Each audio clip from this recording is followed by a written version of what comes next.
सभी स्टूडेंट्स का बंसल में इस क्लास में स्वागत है। तो हम लोग बेटा जी लास्ट लेक्चर में आपसे बात कर रहे थे ट्रांसपोर्टेशन प्रॉब्लम की, और पिछले प्रॉब्लम में हमने आपको होमवर्क दिया था, लेकिन एक प्रॉब्लम में गलती हो गई है आंसर की। इसकी जगह किसी दूसरी प्रॉब्लम का आंसर बोल दिए, उस प्रॉब्लम को दोबारा देख लें, उसका आंसर सही लिख दें। ये पिछले लेक्चर में हमने आपको प्रॉब्लम दी थी। प्रॉब्लम थी बेटा बोलना 15, 10, 7।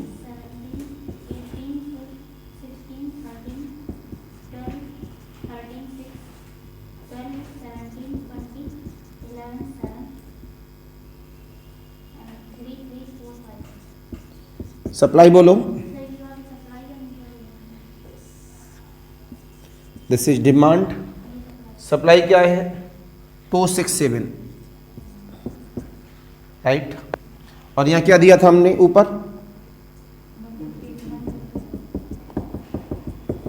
यहाँ पर बेटा इसका आंसर हम गलत बता गए थे पिछले लेक्चर पर। घर के लिए होमवर्क में दिया था, ऑफलाइन वाले बच्चों ने सारी प्रॉब्लम सॉल्व कर ली हैं। अगर ऑनलाइन में किसी भी बच्चे को कोई भी प्रॉब्लम हो तो प्लीज़ हमसे डिस्कस करें। तो हमारे नंबर पर व्हाट्सएप करके भेज सकता है, उसे हम लेक्चर में एक्सप्लेन कर देंगे। बाद में न कहिएगा हमने नहीं बताया। जैसे ऑफलाइन वाले बच्चों ने बताया इसका आंसर चेंज है, तो हमने जब चेक किया तो इसका आंसर आ रहा है बेटा 174। तो इसके आंसर को शायद हमने 796 बोल दिया था, लेकिन इसका आंसर क्या है? 174। अब हम आते हैं आज की डेट में कुछ प्रॉब्लम ऑब्जेक्टिव जो हमने थ्योरी दी है आपको, जो हमने समझाई है, उसके बेस पर आज आपको ऑब्जेक्टिव का जवाब देना है सभी बच्चों को। और जो जवाब देगा उससे आज क्या खिलाएंगे? चॉकलेट। लेकिन बच्चे कह रहे हैं चॉकलेट उनको पसंद नहीं है, चलो फिर चना खिलाते हैं। ठीक है, चना मंगाते हैं, तो एक एक चना फिर सभी को खिलाएंगे हम। तो टेंशन नहीं लेने का, चने से बॉडी भी बनती है। आओ भैया, तो प्रॉब्लम नंबर 1 देखेंगे। Objective problem.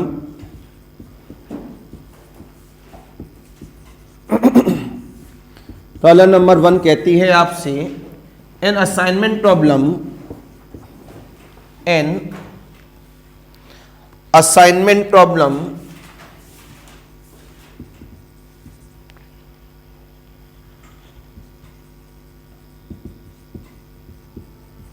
assignment problem is a special case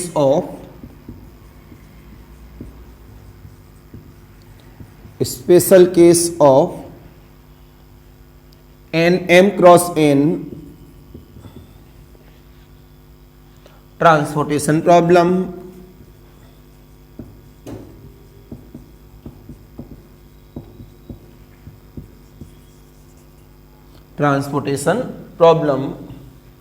in which,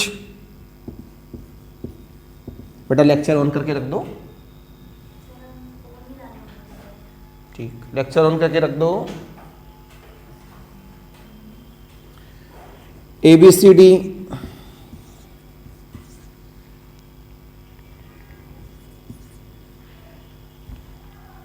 m बराबर n, m बराबर का 2n, 2m बराबर का n, none of these. Answer बताओ बेटा ABCD। असाइनमेंट भी मैंने आपको पढ़ाया है, ट्रांसपोर्टेशन भी मैंने आपको पढ़ाया है।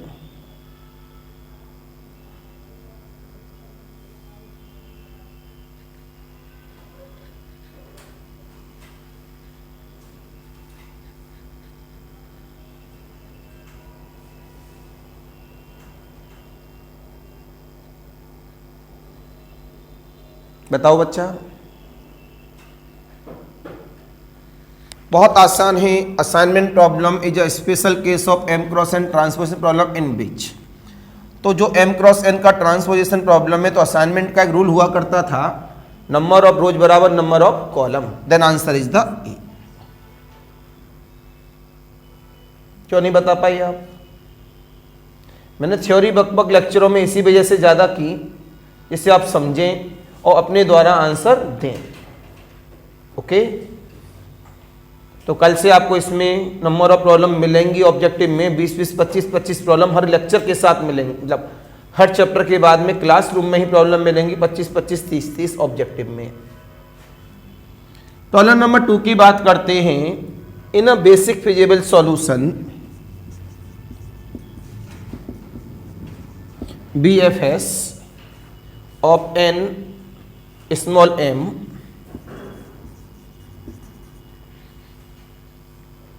by n transportation problem by small n transportation problem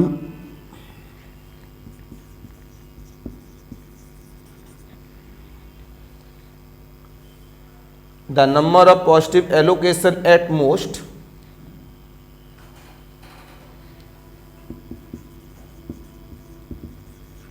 the number of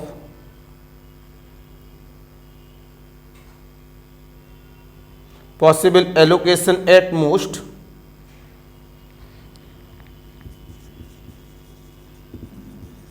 possible allocation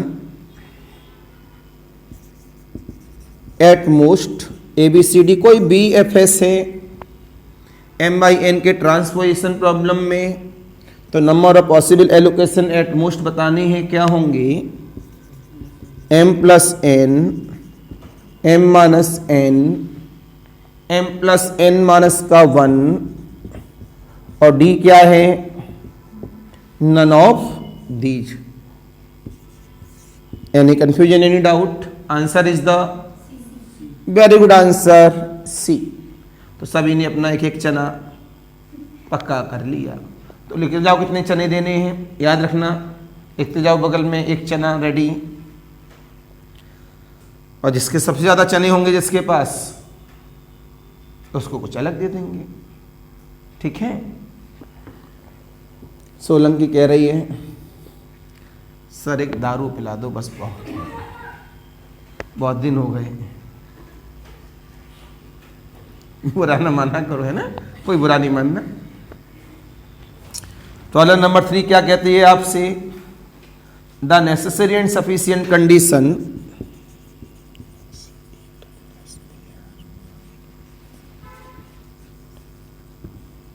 अच्छा, कभी कभी आपको नहीं लगता कि कुछ ऐसा पी ले दुनिया जहां से किसी से कोई मतलब ना हो, बस अपनी दुनिया से मतलब हो, किसी का कोई हमारे दिमाग में ना आए बात। कितने लोगों के लिए ऐसा होता है? कभी अभी तो आता होगा ना दिमाग में। किन किन लोगों के दिमाग में आता है? हाथ खड़ा करो। 1 और 2 और देख लो, मौका है हमारे साथ पार्टी करने का। फिर जिस दिन पार्टी करेंगे उस दिन दुनिया जहां भूल जाओगे फिर सब। और हाथ खड़ा करो।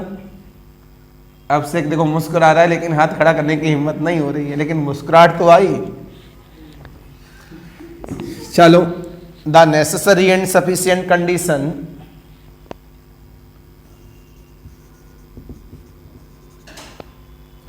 For the existence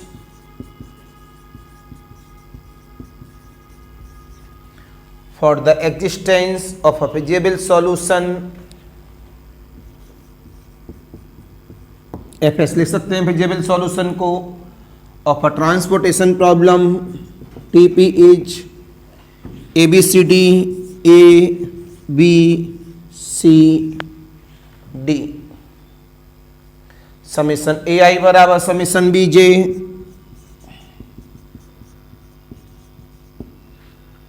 summation AI is not equal to summation BJ, summation AI बराबर 0, समीशन BJ बराबर 0। Answer is the ABCD।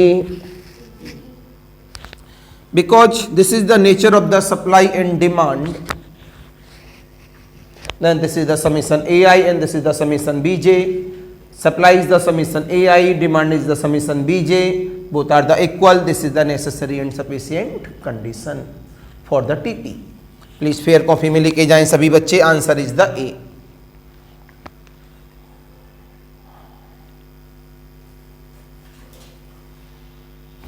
कल एक काम करना, आप थोड़ा जल्दी आ जाना, ठीक है, और ये बोर्ड फिलअप कर देना। एक बोर्ड और हो तो काम चले, उस वाले में 2 बोर्ड थे तो जल्दी हो जाता था काम।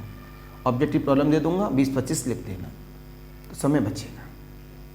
या कल से आपको उधर खड़ा कर देंगे, प्रॉब्लम लिखती जाना है, हम नीचे इधर से समझाते जाएंगे, ये सही रहेगा। आओ बच्चा, आपको समझ में आया सभी के? तो अपने दिमाग में कॉन्सेप्ट आना चाहिए। कभी कभी क्या होता है, 2-4 प्रॉब्लम ऐसी भी मिलेंगी जहाँ समय लग रहा होगा समझने में, उनको याद भी कर लेंगे हम लोग, नहीं ये गारंटी है प्रॉब्लम एग्जाम में मिलेंगी। इनमें से हटा रहा हूं problem number 4।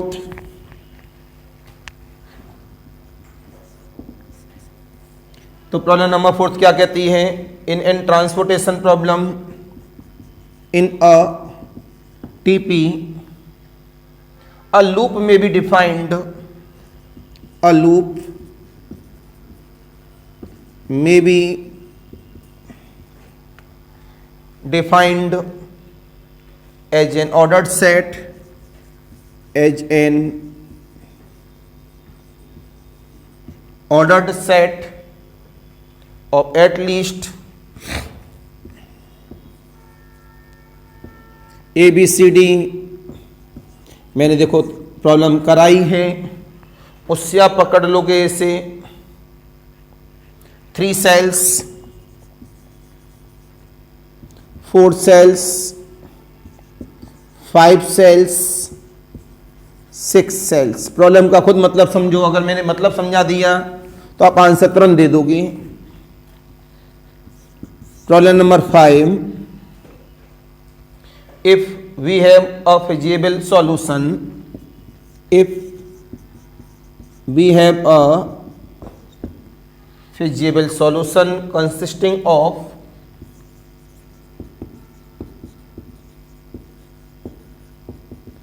m plus n minus 1 independent allocation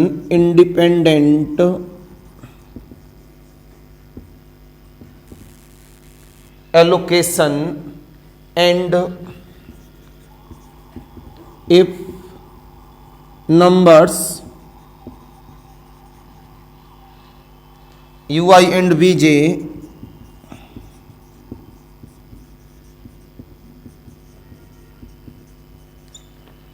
satisfying CRS बराबर UR plus BS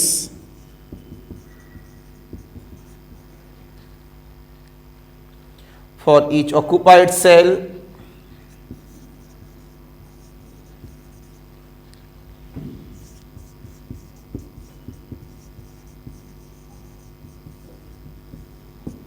R comma S, then the evaluation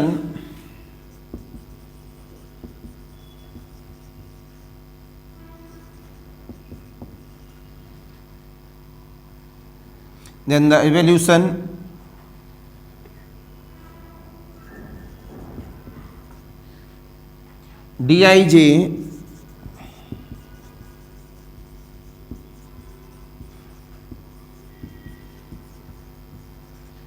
corresponding to each empty cell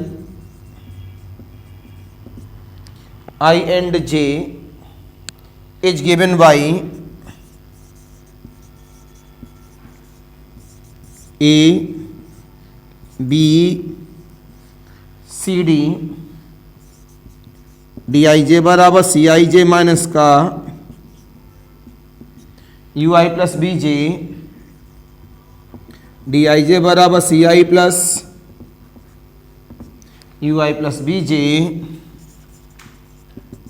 C I J minus का यू आई माइनस का B J, D I J बराबर C I J plus U I minus का B जे।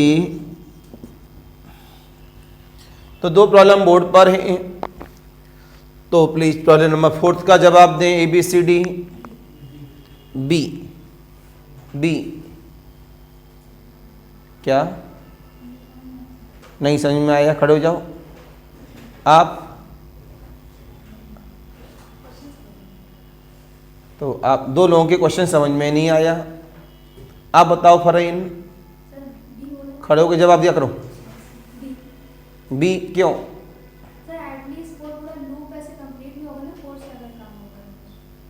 Problem में बोला गया है कि हमें किसी भी लूप को कंप्लीट करने के लिए मिनिमम से मिनिमम कितनी सेल होनी चाहिए। देखो 2 सेल है, ऊपर जाएगा 1 2, तो एक लाइन बन के रह जाएगी, वो तो लूप होता नहीं है।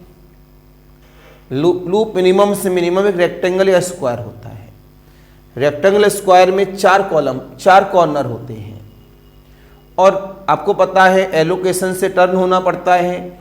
इस वजह से किसी भी लूप को कंप्लीट होने के लिए इस तरह का, ये तो लूप होता नहीं है, ये लूप होता नहीं है इस तरह से, क्यों ऐसे तो जाता नहीं है, वो चलता हॉरिजॉन्टली है या वर्टिकली है, ट्रायंगल नेचर में तो चलता नहीं है। तो 1 2 3 4, तो कम से कम 4 एलोकेशन होना जरूरी है। एलोकेशन कहाँ बनता है? सेल से। तो 4 सेल होना हमारे पास जरूरी है कम से कम, तब वो क्या बनेगा? लूप बनेगा। इस वजह से answer is the 4th cell, right. इसके बाद ये तो प्रॉब्लम भी नहीं पढ़े, तब भी नीचे से देख के पता लग जाएगा। डीआईजे का फॉर्मूला मांगा है इस प्रॉब्लम में। उन्होंने क्या कहा? Be have a FS consisting of m plus n minus 1 independent allocation, and if numbers ui and bj satisfies this, each occupied cell, then the evaluation dij corresponding to each empty cell. उन्होंने empty set क्यों बोला? आप याद करिए डीआईजे कहाँ बनाते थे? जिसमें एलोकेशन नहीं बनता था। जिसमें एलोकेशन नहीं है उसी में तो डीआईजे बनता था। तो वो सेल कैसी है? विदाउट एलोकेशन की है। विदाउट एलोकेशन की तो कैसी सेल है? वो एम्प्टी सेल। प्रॉब्लम के अंदर से प्रॉब्लम का ऑब्जेक्टिव मिला और कि विदाउट एलोकेशन वाले को क्या कहते हैं हम लोग? Empty cell. विदाउट एलोकेशन रखने वाले को क्या बोलेंगे हम लोग सभी? Empty cell. तो इसी के अंदर एक ऑब्जेक्टिव और छिपा हुआ है। तो प्रॉब्लम को पढ़ो, समझो, तब करो। तो डीआईजे का फॉर्मूला क्या होता है? CIJ minus UI plus BJ। Answer is a. समझे या नहीं समझे? अरे बोलो भैया, गारंटी दे रहा हूं प्रॉब्लम मिलेंगी एग्जाम में, बिल्कुल पक्की वाली गारंटी है। बैठो।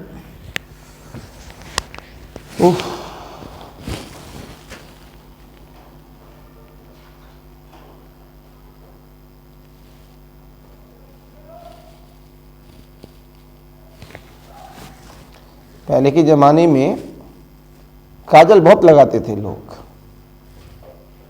आज के ज़माने में 99% डॉक्टरों ने मना कर दिया। डॉक्टर के पास जाओ क्या कहता है? काजल ना लगाओ। लेकिन पुराने ज़माने में कभी भी आंखों में नंबर नहीं आता था। पुराने ज़माने लोग देखो, आज भी उन्हें सही दिख रहा है, क्या लगाते थे? काजल। तो अब आदत ही खत्म करा दी डॉक्टर ने और नंबर आने लगे। देखो, इसका मतलब उस काजल में कुछ जादू था जो दादी अम्मा बना के रेडी करती थी। लेकिन आजकल लोग लगाते हैं काजल, लड़कियां ज़्यादातर लगाती हैं। कौन सा काजल?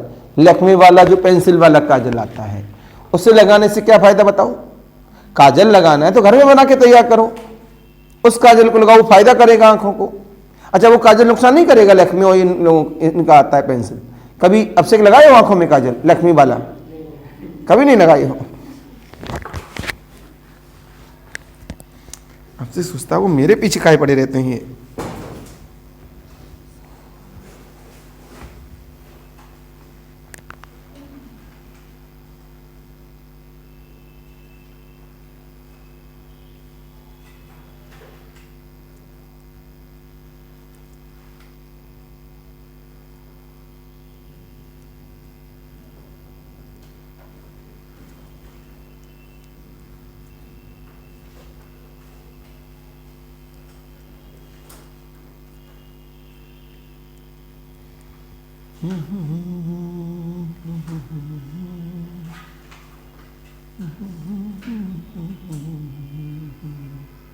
It is clear? Next, note कर लिया सभी ने? कल से ऑब्जेक्टिव में स्पीड बढ़वा देंगे थोड़ी सी। सामने एक बच्चे को खड़ा रखेंगे, वो प्रॉब्लम लिखता जाएगा, तो एक समय मिलता रहेगा जल्दी से जल्दी समझाने का। इतना समय बर्बाद नहीं होगा। हमें चाह रहे हैं कि आपको ज़्यादातर टॉपिक के ऑब्जेक्टिव क्लास में ही लिखा दें, सीट न दें। उससे फ़ायदा ये रहेगा बच्चा एक्चुअल में पढ़ेगा लेक्चर्स को, फिर उस हिसाब से और समझा भी देंगे हम लोग साथ साथ में सीट में क्या होगा, आंसर की पहुंचती है केवल। प्रॉब्लम नंबर 6 की बात की गई, to improve the current BFS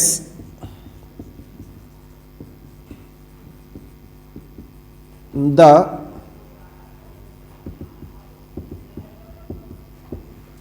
current BFS if it is not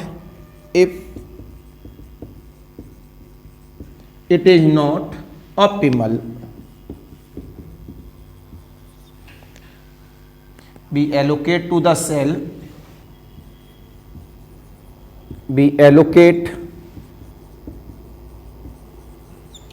the cell for which Dij, अपना अपना बताना प्लीज, एक दूसरे की मदद ना करिए क्योंकि आप सीख नहीं पाएंगे अगर एक दूसरे को बता दिए तो।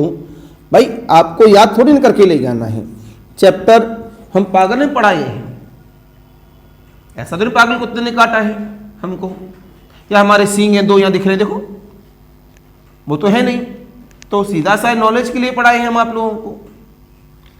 तो क्या जवाब मिला, ABCD, minimum and negative, maximum and positive, minimum and negative, maximum and positive, 0 and none of these. Problem number 7 आती है, in a TP the solution under test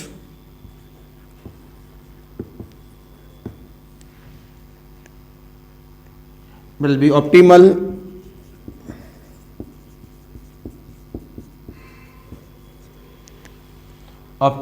if all the cell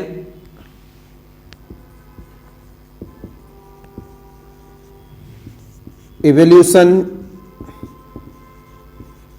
are A, B, C, D less than 0, greater than 0, less than equal to 0, greater than equal to 0। 2 problem है सामने आपके पास, बड़ा सोचिए फिर जवाब दीजिए।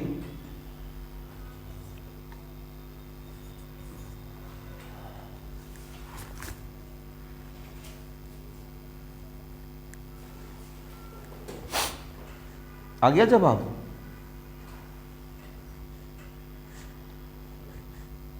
मैंने जो बकबक की क्लास में वही तो काम करेगी आज। आप सोच रहे थे ऐसी बकबक कर रहे हैं, ये ऐसे समझा देते हैं, लेकिन वही चीजें आज काम आ रही हैं।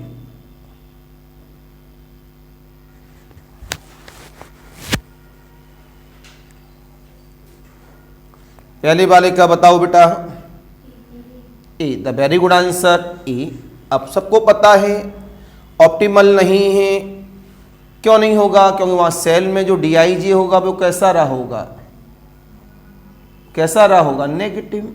लेकिन DIJ बहुत सारे हमको मिल गए, तुमने उस दिन बताया भी था, क्रॉस लिया था, तो minimum and negative, answer is the ए। बात समझे या नहीं समझे? अब दूसरी वाली प्रॉब्लम में आ गया, in TP the solution under test will be optimal. वो कैसा है optimal? If the cell evolution are ABCD, the very good answer D, क्योंकि वहां पर सेल में जो DIJ बन रहा है ऑप्टिमल तभी होगा जब वो कैसा होगा, ग्रेटर देन इक्वल टू 0 होगा। The very good answer. Please fair copy में लेके जाएं। आप देखो आपने मन से पढ़ा है, प्रॉब्लम लगाई है, तो आप जवाब दे पा रहे हो, तो आपको समझ में आ रहा होगा मैं क्यों पढ़ा रहा हूं उस तरह से। बच्चे ऑब्जेक्टिव में सोचते हैं काहे कराते हैं सब्जेक्टिव। भाई बच्चों का सिलेक्शन इसी वजह से नहीं होता है, ऑब्जेक्टिव वाले बच्चे पेपर को ऑब्जेक्टिव की तरह पढ़ते हैं, कभी नहीं सीख पाते। अगर आपको किसी भी कंपटीशन में क्वालिफाई करना है तो वहां ऑब्जेक्टिव वाले बच्चे को सब्जेक्टिव वे में पढ़ना चाहिए ढंग से। जितना सब्जेक्टिव वे में अच्छा पढ़ोगे उतना ऑब्जेक्टिव अच्छा होगा, नॉलेज है आपके पास। और पेपर कभी आजकल नॉर्मल वाले नहीं बनते। मूवमेंट में अगर सिलेक्शन हो रहा है किसी का तो उसी का हो रहा है जिसके पास नॉलेज है। अब हम आते हैं वापस problem number 18।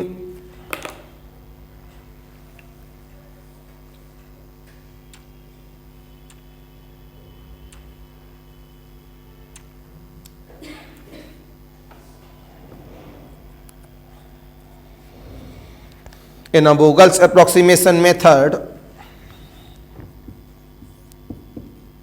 Vogel's approximation method, we select the row or column, we select the row or column for which the penalty is the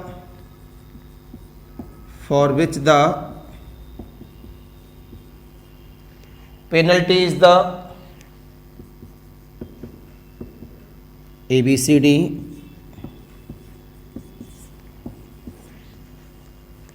largest smallest 0,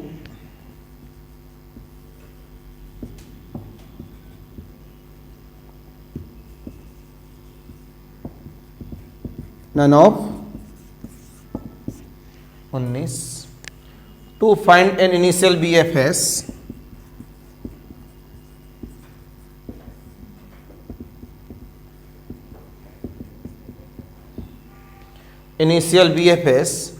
we start with the cell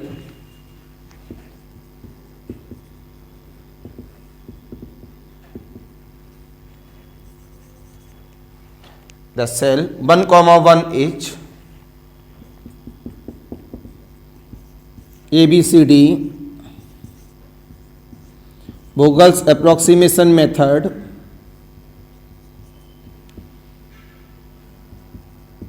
northwest, corner rule, lowest cost, entry method, none of these. Problem number 20. To find an initial BFS and an initial BFS by matrix minima method,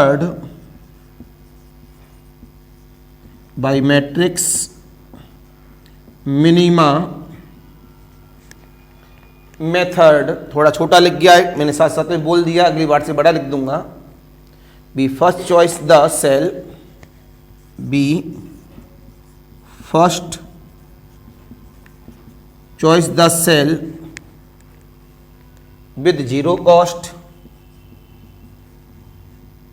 A, B, C, D, 0 cost, largest cost, lowest cost. कहीं भी एक remark डाल दीजिएगा, lowest cost. Entry method का जो नाम है वो क्या है? दूसरा मैट्रिक्स मिनिमा मेथड. ये शायद बताना भूल गए थे हम, तो यहां सामने आ गया. लोएस्ट कॉस्ट एंट्री मेथड का जो दूसरा नाम है वो क्या है? Matrix minima method. तो बताओ बेटा, प्रॉब्लम नंबर 18 का आंसर बताओ. ए बी सी डी. ए, आपको पता है पेनल्टी कैसी लेते हैं? हाईएस्ट. पेनल्टी कैसे लेते हैं हम लोग? हाईएस्ट. तो answer is the A. Very good. Problem number 19 में बताओ कि प्रॉब्लम नंबर 19 में आंसर क्या होगा मेरे पास? To find an initial B F S, B start with the cell. Answer is B. North west में तो 1, 1 से स्टार्ट करते हैं फिक्स. इसके बाद तो 20 initial B F S matrix minimum method, first choice the cell. कौन सी सेल पसंद करते हैं? लोएस्ट कॉस्ट वाली सी. इसका मतलब नॉलेज कहीं ना कहीं डेवलप हो रही है आपकी.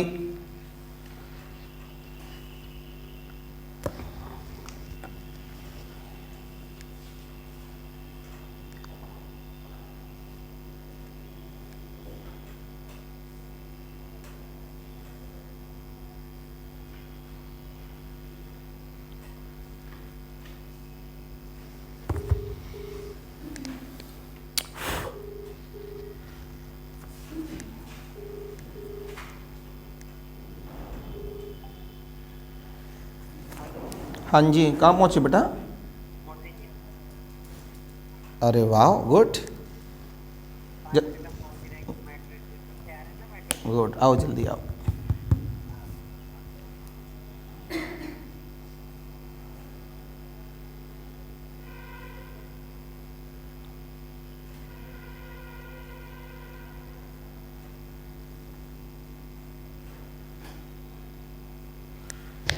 Any confusion, any doubt? बोलो, सभी समझ में आ गया ना? डालिए प्रॉब्लम नंबर 11। मैं बोल दे रहा हूं, अब ये ट्रू फॉल्स से ऊपर डाल दो, ऊपर ट्रू एंड फॉल्स, ट्रू और फॉल्स डाल दिया। देखिए प्रॉब्लम नंबर 11 में कहीं इसी में ऑब्जेक्टिव बन जाते हैं। A feasible solution is said to be optimal, a feasible solution is said to be optimal if it minimize the total TP cost। क्या बोला? A feasible solution is said to be optimal if it minimize the total TP cost।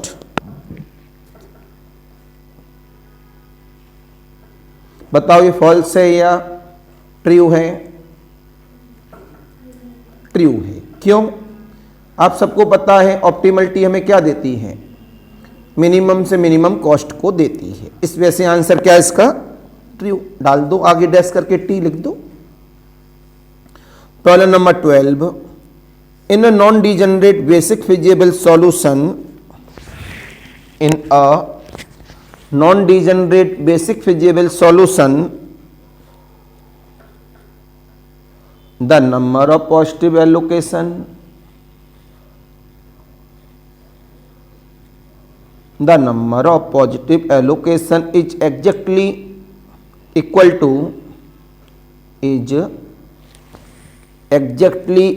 to m plus n minus 2। कैसा है? False. क्यों? किसके बराबर होता है? m plus n minus 1 के बराबर होता है, इस वजह से फॉल्स है। आगे लिखो, we always get a non-degenerate, we always get a non-degenerate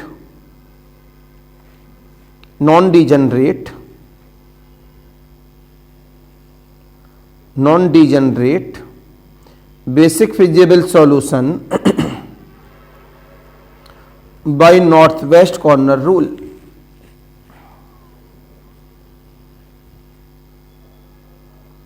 by northwest corner rule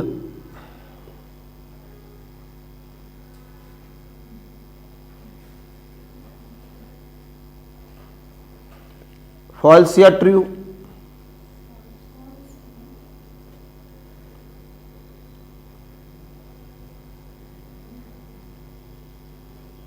ये ट्रू होना चाहिए, क्यों? नॉर्थ वेस्ट में शायद डिजेनरेट मिल नहीं रहा कहीं भी। क्यों? ऐसा करो, उसको वेटिंग पे डाल दो, कंफ्यूजन है ना। इसे भी फॉल्स लिखो ना ट्रू लिखो, माना ऑनलाइन में भी है लेकिन कंफ्यूजन लग रहा है तो इसे हम रोक लेते हैं। राइट। प्रॉब्लम नंबर कौन सा आ रहा है? 14, अ balance TP, a balance TP always a FS,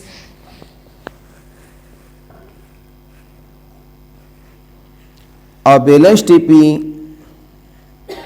always has a FS, it is true. ये तो नॉर्मली है, ये तो हर किसी को पता होगा ही। प्रॉब्लम नंबर कौन सा आएगा? 15 there always exist a BFS, there always exist a BFS of a balance TP, of a balance TP.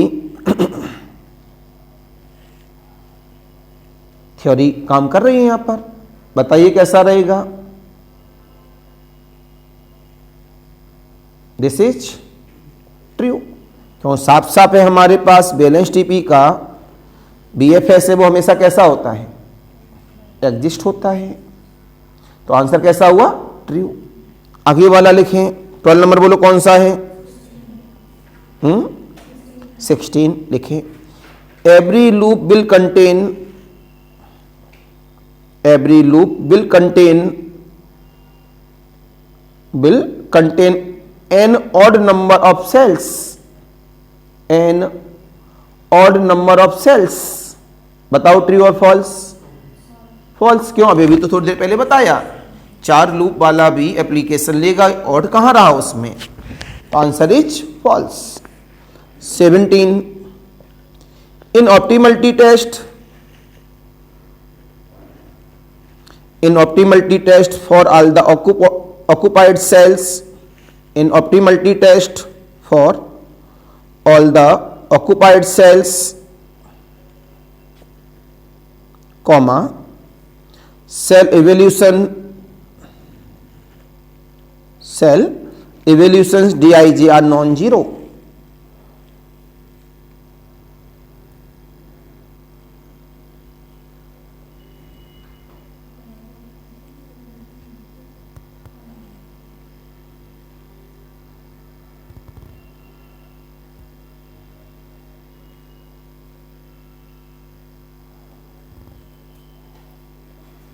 बोलो ट्रू या फॉल्स? क्यों बेटा? बिल्कुल सही बात है। 1 में से बन जाएगा तो क्या आएगा? 0, तो वो भी वैलिड है, तभी तो नाम ग्रेटर देन इक्वल टू 0 है। तो आंसर क्या हुआ? फॉल्स। अगले वाला बोलो, कौन सा नंबर है? 18 if the cell evolution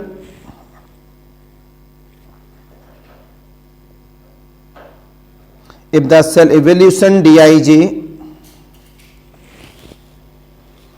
is greater than equal to 0 for all the unoccupied cells,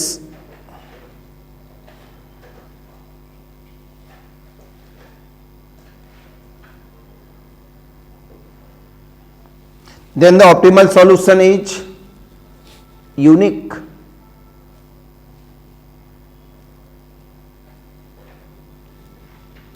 optimal solution is, मैंने आपको हमेशा बताया ऑप्टिमलिटी कैसा होता है? मिनिमाइज होता है। एक ही तो आंसर आएगा हमारे पास, तो कैसा रहेगा? हमेशा unique. Answer is true.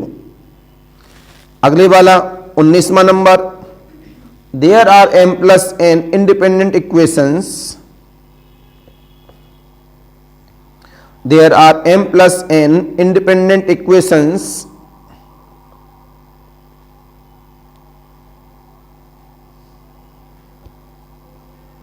there are m plus n independent equations in a TP.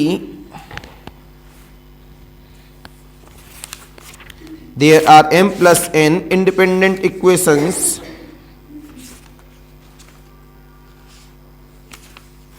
in a TP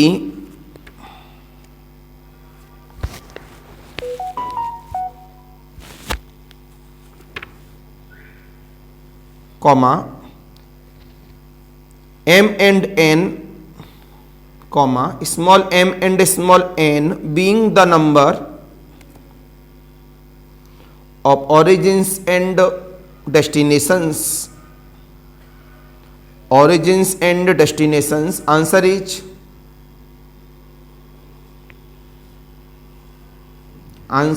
is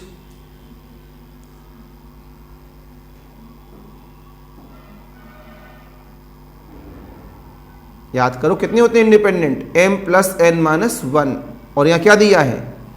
m plus n, तो आंसर कैसा हुआ? फॉल्स।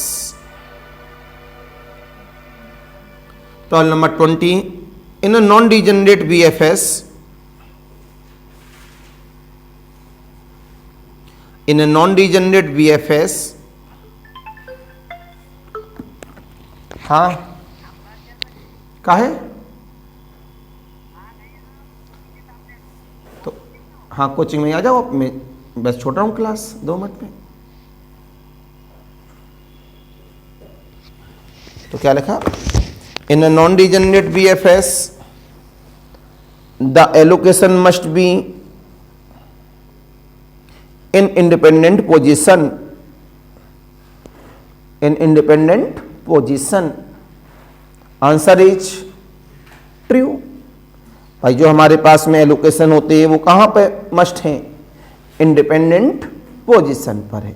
भाई जो ले लिया उसके बाद किसी पे डिपेंड तो है ही नहीं हम लोग। Answer is true. एक तरह से मैंने कितनी प्रॉब्लम करा दी यहाँ पर? 20 इस लेक्चर में, और उसमें एक प्रॉब्लम गलत आंसर बता दिया था, वो सही करा दिया।